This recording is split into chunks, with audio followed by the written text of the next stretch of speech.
I just want to welcome everybody today to the show. It's Wednesday, July 8th, and I'm super excited. I'm your host, Caleb Harrelson, today. And on the Engaged Truth Show, what do? We test popular claims and objections against Christianity, and we make the case that Christianity is total truth for all of reality. I believe that truth isn't something that is just subjective. It's just related to the person on their experiences.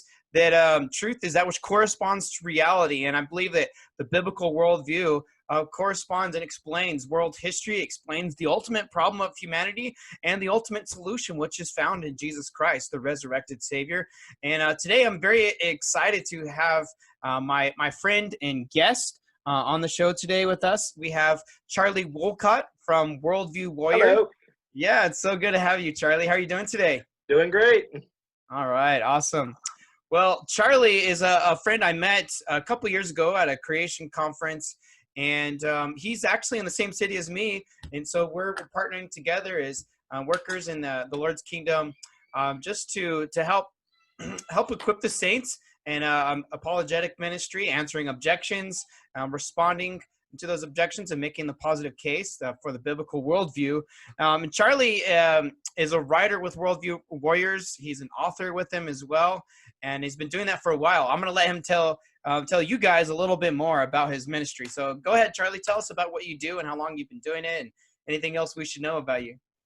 Well, there's a long list of that. I'm one of those kind of jack of all trade types, which gets interesting. I've been a writer for a ministry called Worldview Warriors for 6.5 years now, and we met purely online through Facebook, and the group is mostly out of Ohio, and their director liked what I shared and what I did, and they just had and we just kind of connected.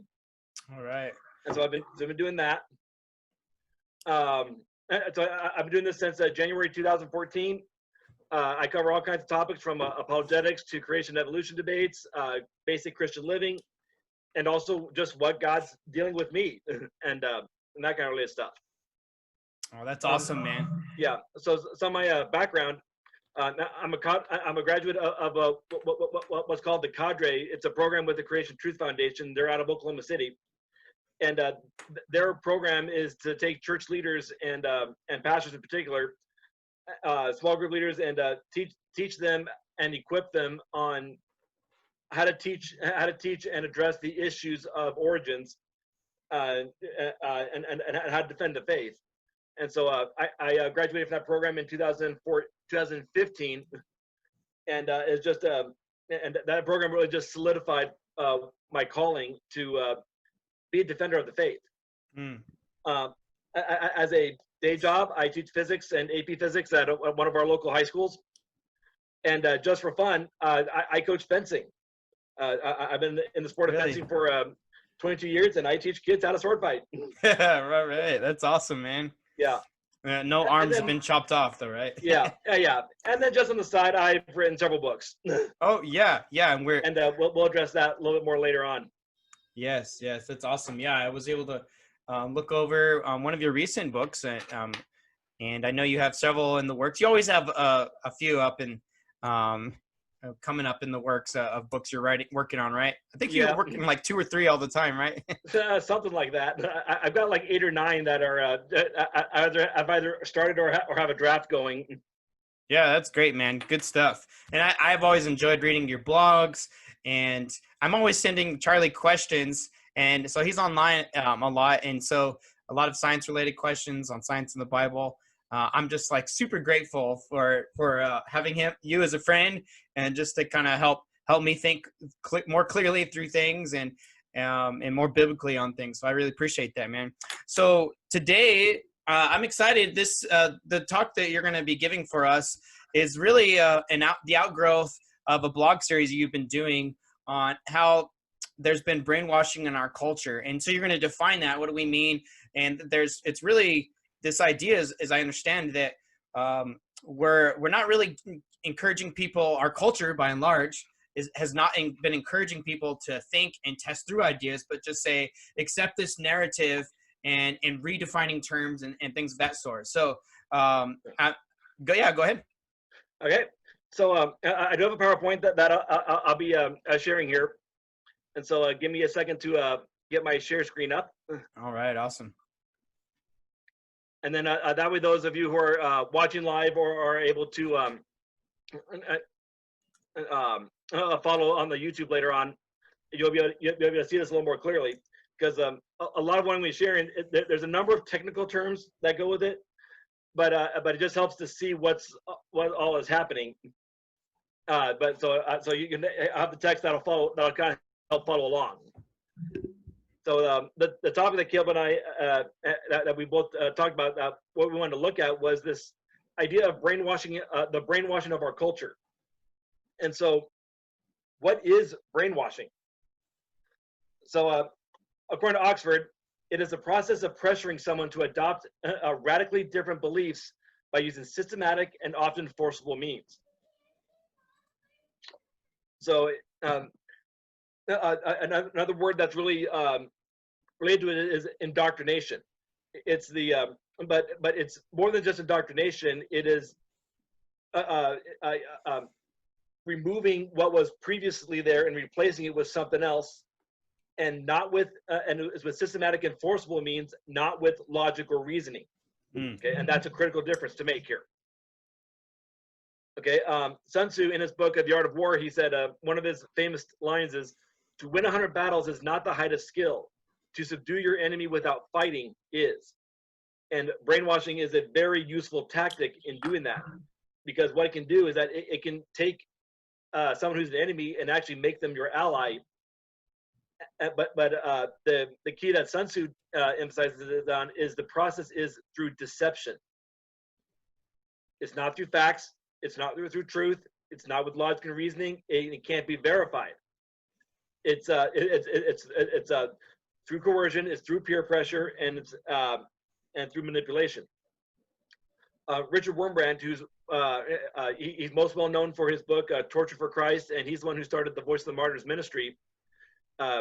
He endured 14 years of imprisonment in communist Romania during the era of the communist Russia and the Iron Curtain.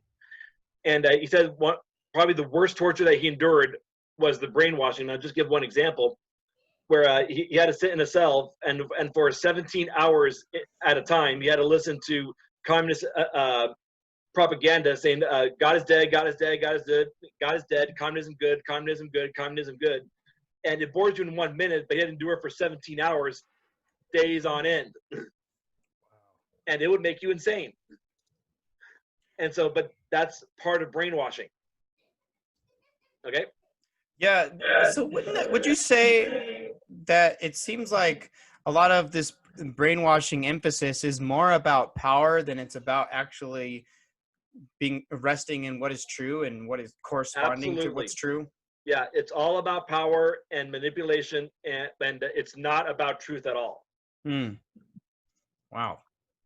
Yeah, and so why? But that's over in Eastern Europe. What about here? Our country is basically on the verge of total collapse from within, and just look at the news headlines. Okay, so but the question is, how did this happen? How did so many people get aligned with some of these insane ideas out there that are completely contradictory to what the United States has stood for its whole existence? And the answer is brainwashing. People have had to have the American ideals taken away and replaced with something else. And so in my presentation today, I'm going to address three main areas and the tactics of how this has been used. It's in science, it's in politics, and it's also in the church. Okay, and so as each of these arenas have fallen to false teachings, the nation has weakened to the point of implosion. Very good. Well, it sounds, I'm excited to hear what you're going to say next. And it sounds like really you could make the simple case that if we don't have a solid foundation grounded off of truth, then a lot of everything else is going to be impacted. It's not just one area. Yeah. And it's kind of this concept of, well, you tell a lie, then you're going to have to tell another lie to come with that. and a lot of things kind of steamroll from there. So Yeah, and it's as Jesus said in one of his parables, you build on the rock, which is solid, firm, and immovable, or you build on sand, which is easily movable, but also easily collapsible. Yeah, absolutely. The foundation is so key, and if Yeah, your starting point in your foundation isn't something that is ultimately corresponding to reality, and I would say as a Christian believer, corresponding to the Word of God, then as you said, Jesus' own words, then it's a foundation that will lead to logical conclusions that have become absurd. yeah. Okay. So, so why do we need to address this thing? And so, 2 Corinthians 2:11 says, lest Satan take advantage of us, for we are not ignorant of his devices. And now, it's very important to know the truth, because if you know the truth, you can mark out any false teachings. And I know that you deal a lot with cults. The easiest and those kinds of things. And the easiest way to know whether you're dealing with a cult or not is to know what the truthing is. Correct? Yeah, absolutely. Yeah, you need to know the real thing to be able Yeah. to separate from the counterfeit. Yeah, but but at the same time, it's also important to know what the enemy's up to, because if we understand their tactics, then we can also recognize what's happening. And in all my studies of like spiritual warfare and dealing with true and false teachings, the false teachings all have the same core tactics. Okay, so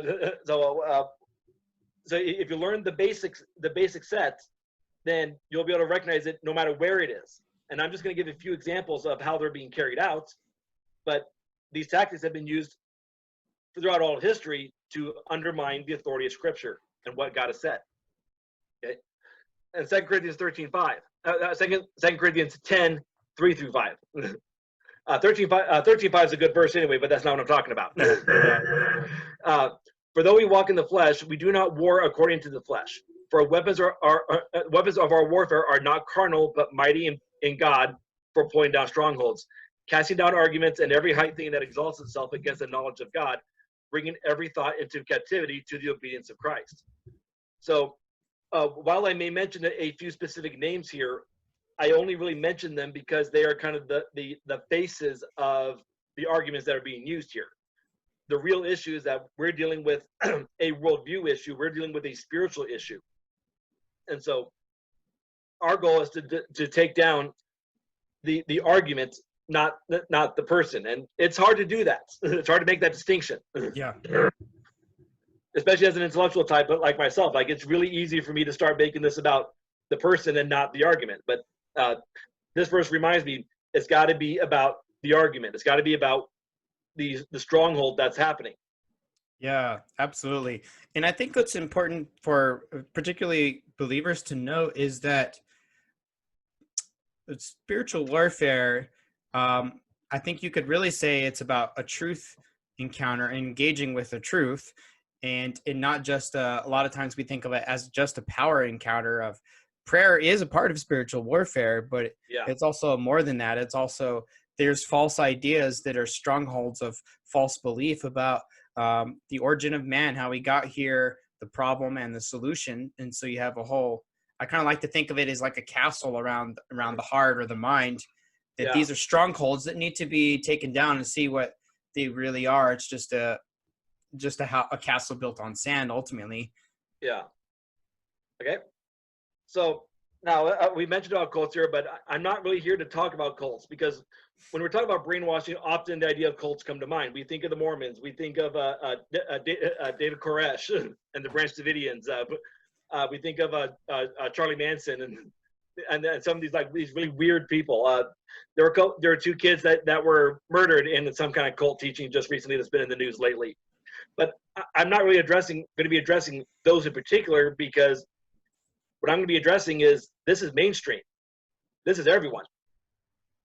So, but in cults, the people will believe every word pretty much by the guru without question. And is that your experience? Well, that's part of the thing is the research that you've done. Yeah, it's like, well, a key thing that makes a cult work is that all truth, all knowledge comes through their guru, through their leader. Yeah, you're definitely not encouraged to test their ideas or to read anything else. If you read material outside of the approved organization, like then you're considered reading apostate material. But and now we may have an unbeliever listening or watching, and I would say, Yeah. as a Christian, I have no problem reading material from other people, because if you have a worldview that's true and corresponds to reality, you shouldn't be afraid to engage with it. You can test it and weigh it. But Yeah. in an occult, you're told don't read that information, or you're bullied if you even consider anything from another perspective. Yeah. Yeah. So, those that promote false teachings and those who lead cults, they tend to use similar tactics, and much of it is through the power of their words. Okay, so let's talk about words for a bit. Okay, so words have meaning. It's a very strange concept, but it's at the same time, it's so basic that a child can understand. We have dictionaries for a reason. Okay, and if you go through a dictionary, you'll notice that most words have multiple meanings. And that's perfectly fine too. That's how language works. But with each meaning of a word, there's always a definition and a context for how that particular definition is used. Okay, does that make sense? Right. Yeah. Words also tend to have images associated with them. So when we hear of a word, I mean, if we think of a book, we think of a hardbound paper book. That's generally what we think. If we think of a car, most of us will think of the cars that we've ridden in or driven in. Okay, though those that are car people want to know like make, year, model, because they're so detailed and specific on that. But words have images associated with them. Now, words can be misread and misused if you're using the wrong definition, or your reader is thinking of a different definition than you as the author is using. Okay, that's how confusion is developed. So that's why it's critical for us to know for us to define our terms, especially when we're defending our faith. But also, words can give us hope in life. Okay, the right word given at the right time can save a life.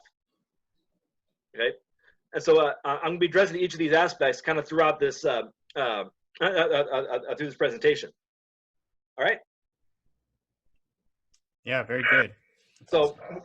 So when we're looking at brainwashing, one of their key tactics, okay, and I'm not going to hit everything because for time's sake, but what they'll do is they'll swipe definitions. They'll change the definition from what most people are used to hearing. Okay? So it'll be the same vocabulary word, but with a different definition. Okay, and so the reader will think one thing while the speaker thinks something else. And I'll give an example of this in a minute. So I'm not going to explain it right now, but I will in just a minute. Okay, so eventually what happens is that the reader will start getting used to the new definition being used, and then it becomes ingrained into their vocabulary. Okay, in logic, this is known as the fallacy of equivocation. Okay, and it's used a lot where someone will define a word in one way at the beginning of an argument, and then in the middle of the argument, they suddenly switch definitions. Okay, this is all part of the brainwashing tactic. It's equivocation. Bait and switch tactics is another way to describe this process. Okay, so again, it's very important that we all define our terms and stay with those definitions. Okay, even if it seems obvious. So a common example of this would be with evolution itself. Okay, on my PowerPoint here, I've got 4 basic definitions of evolution. There are more. Okay, in most textbooks, when the first time evolution is brought up, it's usually changes in allele frequencies. And I know, Kelby, you've been looking at one of the high school and college textbooks. And we both looked at that the other day, and that's one of the things that we saw. That was the formal definition in that textbook was changes in allele frequencies. And I know you're going to get into details with Charles Jackson later on, and because I saw that on one of your posts that you got him on the interview, and that's going to be a great talk for you. Right. Yeah, we're going to go through the biology textbook itself with Dr. Jackson. Yeah. So there's a lot more on this on that coming up that Kel's going to be addressing later on.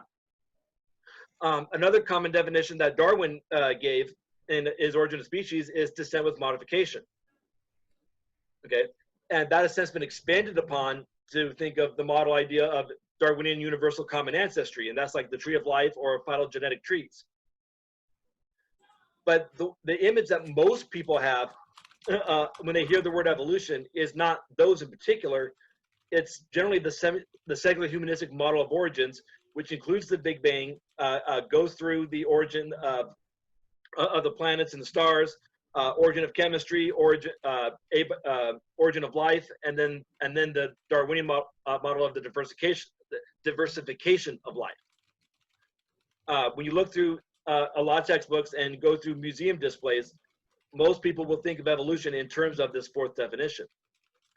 Yet when, as a creationist, when I make arguments against evolution, I'm thinking definition 4, whereas some of these PhDs are thinking definition number 1 or definition number 2.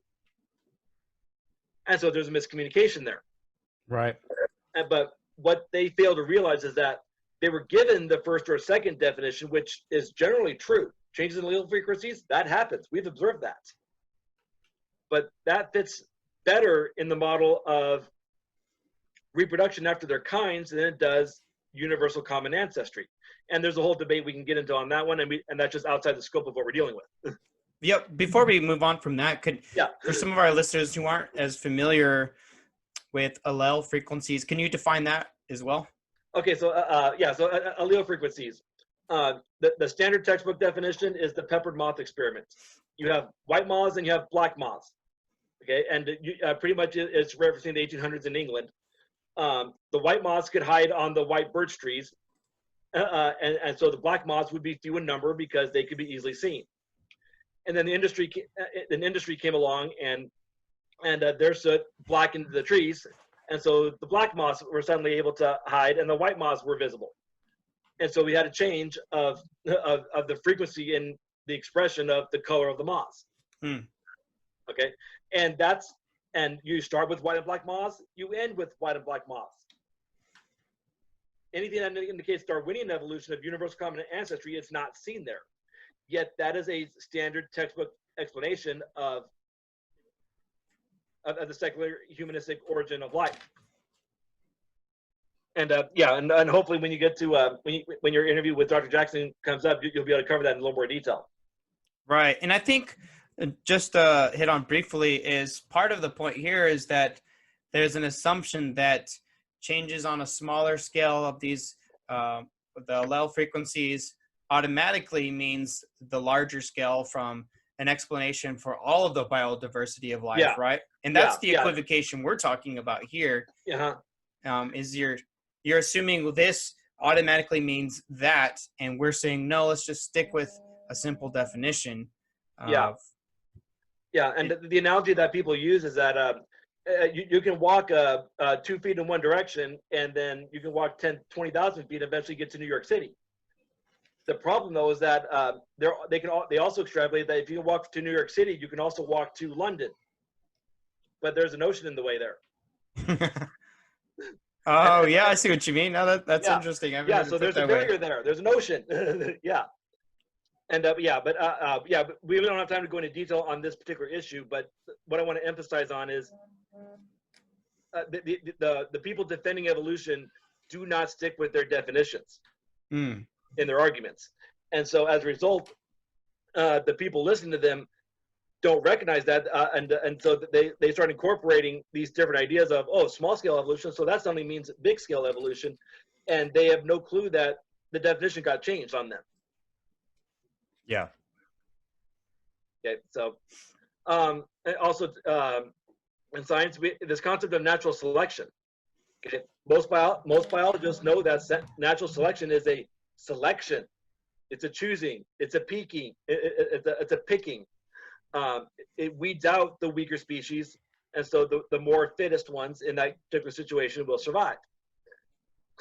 But what they have changed it to be now is that it now has creative power.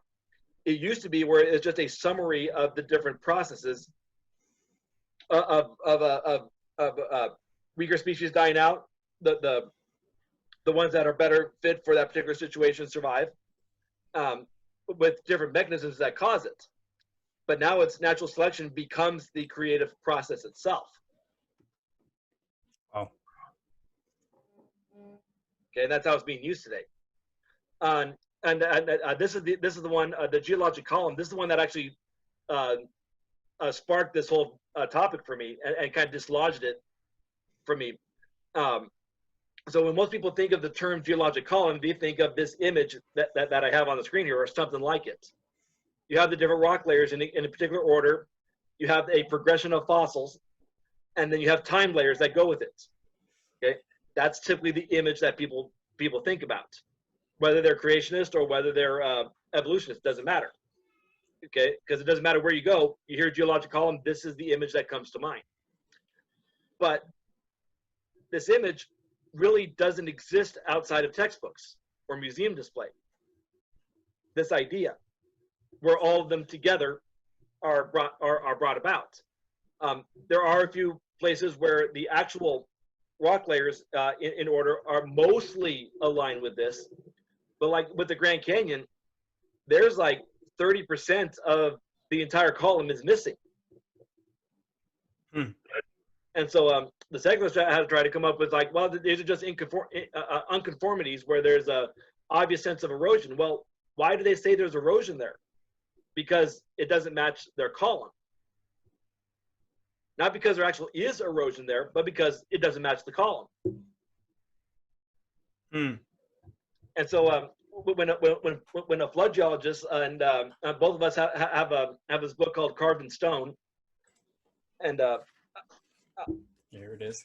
Yeah. Gail's got Gail, we have it there. Tim Clary, both of us haven't had a chance to really read it yet, but it's but Dr. Clary from the Institute for Creation Research goes into detail about what's going on with all these rock layers and stuff. But even he has to be very careful about using the term geologic column or geologic order or stratigraphic order, because the image that automatically comes to mind is this deep time image that where each rock layer doesn't represent a type of rock, but it represents an era of time. Okay. Right. No, and I think part of it is the assumption that everyone agrees with this and knows what it means. And it's also, as far as starting points go, it's the assumption between either uniformitarianism or catastrophism. Yeah. That these layers took a long amount of time to be laid down. Yeah. Or they were laid down rapidly in a global flood. And these are just showing the progression of the global flood from the bottom to the higher levels. Yeah. So what label we put on the rock? I mean, you have the Cretaceous, Jurassic, Triassic, Permian, Cambrian. What label you give a rock layer really doesn't mean anything. It's just a label. And so, but same with ages. Ages is just a label. It doesn't mean anything about the geology. Yeah, but the names ultimately derived from the location where they were primarily studied. Yeah, and I think some of the misnomer as far as the geologic column, and I know that's not the focus of all this, but at least as far as the equivocation may go is, look at this automatically fits into our story. And if you don't accept this story, you're anti-scientific, you're anti-intellectual, and and so many other worse names beyond that. Yeah. But I think the issue too is from my understanding, it's related to, do we see the progression of the animals as it's laid out in here? Now, I've heard a good explanation, and you may want to expand on it, is there's separation, but not from an evolutionary development, but from the sequence of burial during the flood. The first environments and ecosystems to be affected would be the deep oceans, progressing to near shore, shoreline, coastal plains, inland, and eventually to hills and mountains. So the fossil record shows us that as the floodwaters progressed into the land more and more, animals were buried in sequence, and animals that were intelligent and mobile, mostly mammals and humans, would be found in higher areas, escaping rising waters, and some would be fossilized in higher zones, some not buried at all, but swept into floodwaters and not becoming fossils. So here's, and that quote I was reading there is from my friend Nate Loper. We've done an episode together, and he's working in paleontopography. And he says the interesting thing is nearly every time we find fossils of land animals, they are buried alongside with marine fossils, even on the top of Mount Everest. Yeah. And to me, I think that's the thing. It doesn't fit the narrative because you don't see this type of progression they're saying in the book, and it's all put together real nice and neat in a textbook. Yeah. So Ian Juby, Ian Juby is the one that really kind of pointed this out to me in his Complete Creation series, and I'll cite that later on. I'll get the formal citation for this later on. But he's doing a YouTube series called The Complete Creation, and one of the things that he addresses is so we got all these fossils in particular order. So what happens if we find a bird in a much younger layer where birds weren't supposed to be? Yeah. And so, because like the evolutionists will often say, well, like, show me a rabbit in the Cambrian. Well, as far as I know, we haven't found that particular fossil in the Cambrian layer or pre-Cambrian layers, but we have found footprints of an ostrich in the Carboniferous layer. And the only reason why the mainstream scientists don't identify it as an ostrich is because it doesn't fit their storyline. It doesn't fit the geologic column order, not because the ostrich is the only creature that fits the footprint. Yeah. Yeah. What do you do? There's a lot of things that are out of order, and that it kind of, what do you do with that? you have to do something with it. Or you have to, you reinterpret the facts and say there's some kind of mechanism that made it go in a completely different order, or you have to reapproach it with a different paradigm. Yeah. But I think this is one of the key points you're getting at is if you're not allowed to think differently, if you're not allowed to think outside of this paradigm, and working with cults a lot, that does sound like a very cultish mentality. I mean, if we're about science, we should be able to consider where does the evidence lead.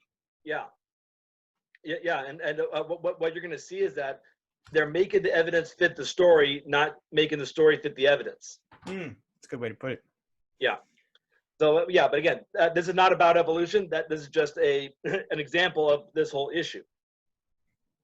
Christianity itself is not safe from this brainwashing tactics. And both you and I have seen the documentaries American Gospel, Christ Alone, and American Gospel, Christ Crucified. And a lot of this, these brainwashing tactics and the changing of terms and stuff is rampant there too. And so I'm just going to give a couple examples here. The definition of faith biblically in Hebrews 11:1 says, it is the substance of things hoped for, the evidence of things unseen. And we hear from people like Richard Rohr, Stephen Furtick, Brian McLaren, Rob Bell, just to name a few names. And I'm not sure if I heard it from the OCN, so I won't put their official name with that. But these are just people who have used this publicly.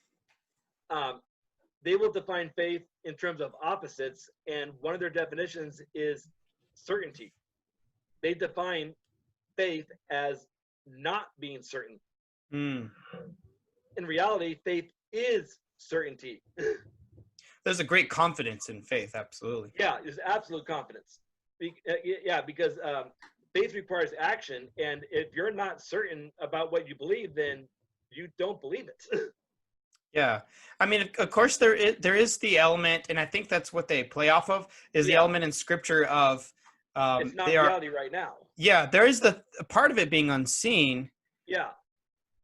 But it's taking that, and I think misapplying it and ignoring other clear scriptures like Luke 1, we have carefully investigated. So you may have confidence and certainty. We were eyewitnesses. Yeah. I mean, we all have faith that we're getting a paycheck at the end of the month. Yeah, great confidence for most people. Yeah, great confidence for that. If you're working your job, I mean. I know, if you're, for those, but I mean, we have put a lot of confidence that this very talk is being recorded right now. Yeah, Lord willing, the computer. Yeah, I mean, is there some doubt? Possibly, and that's why the man who needed his son healed said, Jesus, I believe, help my unbelief. Mm. He wanted to believe.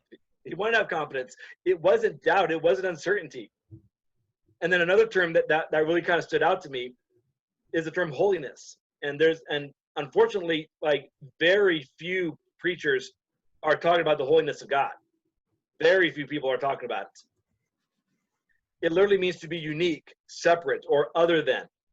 God is not like us. He's not like the other gods of the ancient Near East.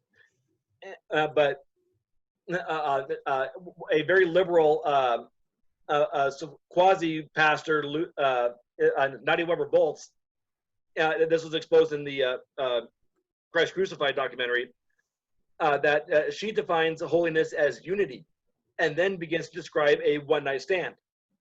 Mm. And she said because they were together and it was such a great emotional moment, they had unity, it was a holy moment. And that's deceptive. Yeah, that's I saw the Second American Gospel of Christ Crucified, and that's on Amazon Prime to rent. I think several other platforms. Yeah, the first one, I got it on DVD. yeah, exactly. The first one is on Netflix. Yeah, and as well. I got the DVDs too because they're great to watch again and or share with someone. Yeah. But you know what I noticed is there's this interesting trend, particularly related to both of these concepts of redefining faith and redefining holiness, that seem attractive, that seem humble, actually. Yeah. That how could I disagree with that? Because it's kind of like when people would say, well, I'm taking the humble route, that to have a great confidence in a position is actually is seen as a vice, it seems, from this particular perspective. I know Lisa Childers has done a lot of episodes on this, and I've heard it basically laid out that really it's looked down upon to have confidence in your position and confidence in the biblical view of anything particular.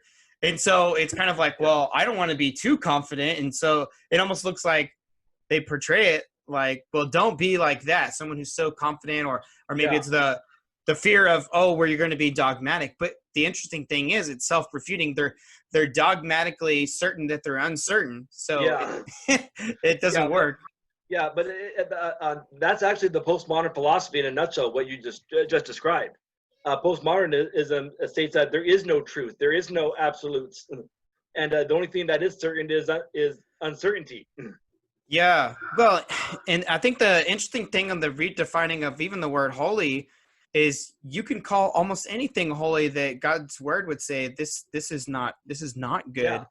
This is not what would honor me, if you're redefining it that way. But when you redefine it that way, it's kind of like, well, who am I to say what love is and say it's wrong because someone's being united? Yeah. But who are we? Good. Yeah, who are we? We are, in Scripture, it kind of compares us to being the clay, and God is the maker. He's the potter. And who are we to say to God what is that He is wrong? He is the creator. He's the standard of morality in His nature Himself. And so I think you end up getting where people say it's unloving if you disagree with this, and then we're down the road embracing a completely different position than what the Bible teaches. Yeah. So I mean, this wasn't planned in my presentation, but what you're saying reminds me of Ezekiel 22, and God is ticked at the prophets of Israel in this passage. So this is Ezekiel 22, and I'm starting in verse 25. The conspiracy of her prophets in her midst is like a roaring lion tearing the prey. They have devoured people. They have taken treasure and precious things. They have made many widows in her midst. Her priests have violated my law and profaned my holy things. They have not distinguished between the holy and the unholy, nor have they made known the difference between the clean and the unclean. Okay, and I'll end with that. But that describes so much of what's going on in a lot of these American churches today. They're using the things of God for their own selfish gain. They're devouring the people, especially the prosperity gospel, where they're milking them of money, and in some cases, like, they are killing people because people are looking to them for a miraculous healing instead of going to the doctors, which God has ordained. And so I mean, it's devastating, and God is not going to take that very well on Judgment Day. Yeah, no, I thought that was a good way you put it. That at first I'm like, well, what do you mean? It's killing people, but bad theology hurts people where they Yeah, could seek out basic treatment, and we're saying it's not living in faith to go see the doctor or something, yeah, or that yeah, you have the ability to demand and declare your healing. No, you are not God. We submit to God, and we can ask. He can heal, but we ask of yeah, God, and He's sovereign, and in His sovereignty He may decide not to heal. As He said to Paul, yeah, and Paul says essentially that God wouldn't take out the thorn out of his side, of his flesh. Now we don't know if that was a specific thorn or he's talking about some type of suffering. That's a yeah. phrase referring to that. But the point was him knowing that my grace is sufficient for you, Uh-huh.